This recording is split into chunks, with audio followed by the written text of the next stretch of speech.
Atap ruang kelas 2 di SD Negeri 6 Hadipolo, Kecamatan Jekulo, Kabupaten Kudus, ambrol pada Minggu 25 Februari.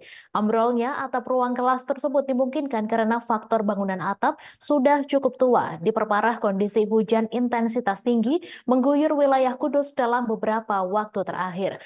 Rusaknya ruang kelas 2 SD Negeri 6 Hadipolo berdampak pada dua ruang kelas lain yang berada di sebelahnya. Informasi selengkapnya akan disampaikan langsung oleh wartawan Tribun Muria, Saiful Maksum. Silakan rekan Saiful. Baik, terima kasih rekan Rai informasikan kepada sahabat Tribuners ya bahwa beberapa waktu lalu tepatnya di hari Minggu yaitu tanggal 25 Februari tahun 2024 atap sebuah ruang kelas yaitu di SDN 6 di Polo, Kecamatan Jekulo, Kabupaten Kudus ambruk. Nah, ambruknya dari atap ini memang tidak bisa dipastikan karena penyebab utama dari robohnya atap karena memang yang pertama kondisi dari bangunan atap memang sudah terlalu lama tidak direhab dan juga kondisi bangunan atap yang menggunakan mayoritas yaitu kayu memang dinilai sudah lapuk ataupun dimakan oleh rayap sehingga pihak sekolah sebenarnya sudah melakukan antisipasi karena sudah melihat atap dari ruang kelas 2 ya khususnya di SDN 6 Hadipolo ini sudah mengalami penurunan dari simetris atap dibandingkan dengan ruang yang lain sehingga pada sebelum kejadian sekitar 4 bulan sebelum kejadian memang sudah diungsikan yaitu sebanyak 23 siswa yaitu kelas 2 sudah diungsikan untuk menempati ruang guru untuk mencegah hal yang tidak diinginkan. Nah, dari pihak sekolah sendiri sebenarnya sudah mengajukan alokasi ataupun program rehab untuk atap kelas 2 ini kepada Dinas Pendidikan dan Kebudayaan Kabupaten Kudus pada akhir 2023 lalu dan sudah dianggarkan oleh dinas terkait senilai sekitar 200 juta untuk bisa memperbaiki atap yang dinilai tidak layak lagi untuk digunakan sebagai aktivitas belajar dan mengajar. Namun sebelum kegiatan ini bisa dimulai, atap kelas 2 dari SDN 6 Hadipolo ini terjadi roboh karena memang beberapa hari terakhir Kabupaten Kudus diguyur hujan dengan intensitas yang cukup tinggi. Robohnya ini beruntungnya pada hari Minggu saat tidak ada kejadian atau aktivitas di sekolah. Pihak kepala sekolah diinformasikan oleh warga terkait, oleh warga sekitar bahwa salah satu atap dari ruang kelas yang ada di SDN Hadipolo ambruk pada Minggu sore. Nah, atas dasar itu pihak sekolah mengabarkan kejadian tersebut kepada dinas terkait melalui koordinator wilayah di wilayah Kecamatan Jekulo.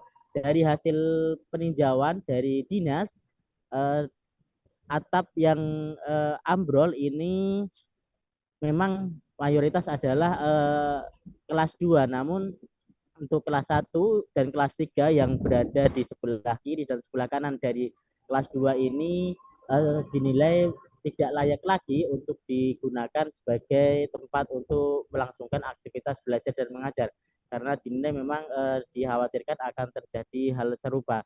Nah, kemudian pemerintah kabupaten melalui PJ Bupati Kudus sudah memerintahkan kepada pihak sekolah untuk mengungsikan siswa-siswa dari kelas 1, kelas 2, dan kelas 3 agar melalui ataupun mengikuti pembelajaran di sekolah di ruangan yang lebih nyaman dan lebih aman, yaitu ruang guru, kemudian dipindah ke ruang musola, ke musola dan juga ke perpustakaan.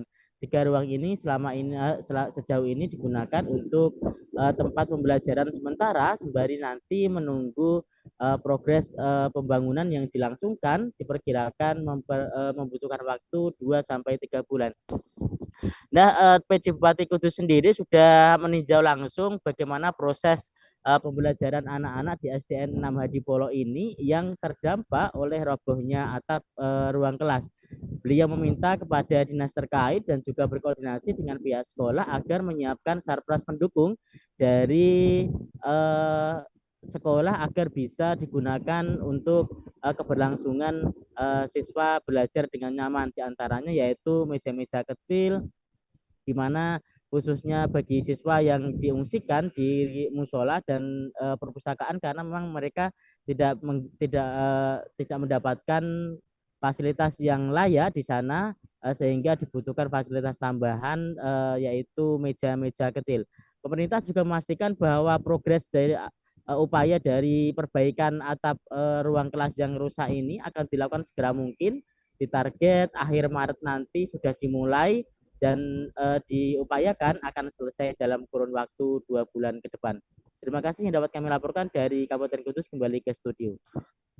Baik, terima kasih rekan Saiful Maksum atas laporan Anda, dan Tribuners, wartawan kami juga telah menghimpun wawancara dengan Kepala SD Negeri 6 Hadipolo serta PJ Bupati Kudus. Berikut tayangannya untuk Anda. Ini kejadiannya hari Minggu, tanggal 24 ya? 25, Bu. 25, Minggu 25, kemarin jam 5 sore. Kalau kondisinya itu sebetulnya kita memang sudah tahu dan sudah mengajukan rehab, dan alhamdulillah sebenarnya tahun ini kita sudah dapat, tapi belum sampai dibongkar, kita sudah ambil dulu. Yang ambil ini berapa lokal, Bu? Satu saja. Kalau yang 2 lokal di sebelahnya, Bu? Enggak, ini karena ini kan Pak, apa nih? Kena apa sih Pak? Nah, kaitan dari blandar. Sambungan itu, jadi mereka ikut sedikit, tapi ini ininya loh Pak, yang kayunya blandarnya. Kuda-kudanya, Bu ya. Kuda-kuda, Jadi 3 lokal sudah bisa digunakan, Bu, saat ini? Bukan, ini kemarin itu sudah saya ungsikan siswanya, sudah sejak 4 bulan yang lalu. Jadi ketika kita tahu sudah gentengnya sudah mulai melengkung, itu kita sudah ungsikan di ruang guru. Jadi ini masih dipakai kelas 1 dengan kelas 2, kelas 3. Terus setelah kemarin hari Minggu roboh, Senin kemarin kita ngambil ini. Pertama tentu saya mengucapkan terima kasih buat teman-teman wartawan dulu, karena saya tahu informasi ini dari dari media online ya, terkait sekolah yang roboh ini di SD 6 Hadipolo. Jadi kita sama-sama lihat tadi ada ruangan yang ambruk di salah satu ruangan yang benar-benar sudah ambruk total, tapi satunya juga dalam kondisi yang berbahaya. Itu juga sehingga ruangannya dikosongkan, tidak mungkin anak-anak ada di situ karena dikhawatirkan nanti terjadi kejadian serupa. Nah, ada yang terdampak 3 kelas karena kerusakan ini. Kelas 1 itu 19 siswa, kelas 2 23 siswa, dan kelas 3 23 siswa. Nah, untuk sementara sambil menunggu, ini tahun 2024 sudah akan langsung dilakukan perbaikan. Download Tribun X sekarang, menghadirkan lokal menjadi Indonesia.